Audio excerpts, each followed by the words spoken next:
nous allons voir l'utilisation de la perceuse à colonne. Pour illustrer notre propos, nous allons faire donc un trou de 9 mm sur une plaque en acier. Dans un premier temps, nous allons préparer le matériel pour le perçage de notre trou.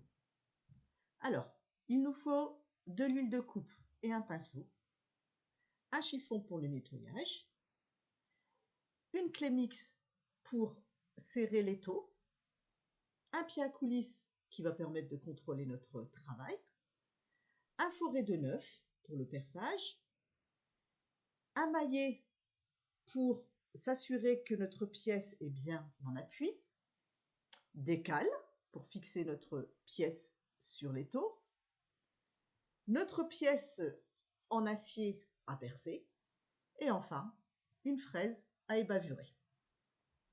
Mettre en position la pièce sur l'étau.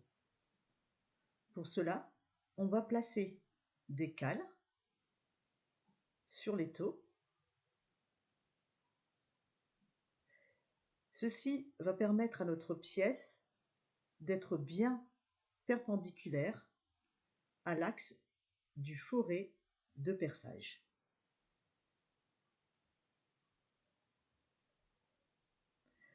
On serre la pièce, pas trop, pour ne pas la déformer.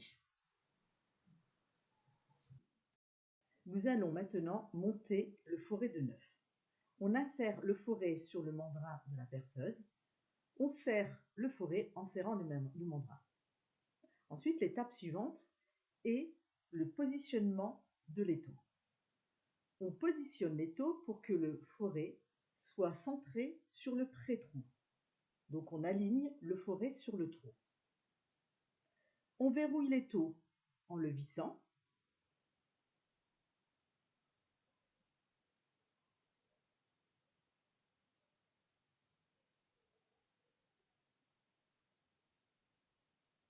Et on vérifie que l'étau est bien fixé sur la table. Nous allons donc maintenant régler la vitesse de rotation du fourré. Pour notre pièce, nous allons utiliser la vitesse 1.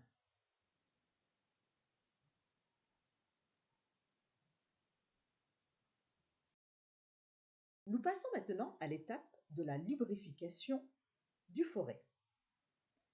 La lubrification va permettre de faciliter le perçage et d'éviter que le fourré chauffe et qu'il s'abîme. Le lubrifiant va être posé à l'aide d'un pinceau lorsque le fourré tourne. Cela va permettre à l'huile d'être sur toute la surface du fourré.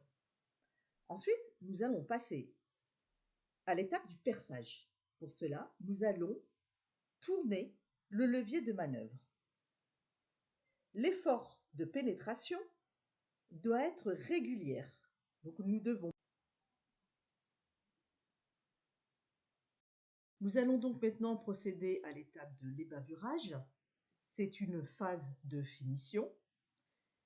Nous allons remplacer le fourré de 8 par une fraise à ébavurer. L'ébavurage va permettre d'enlever les bavures et les imperfections pour obtenir une surface parfaitement lisse au niveau de notre trou. C'est une étape très délicate. Nous devons utiliser la vitesse la plus faible, la vitesse 1, et utiliser une force de pénétration très faible. Enfin, la dernière étape, c'est la remise en état du poste de travail. Vous allez enlever la fraise à ébavurer. Vous allez nettoyer le poste de travail en enlevant les copeaux à l'aide d'un pinceau. Vous déverrouillez l'étau.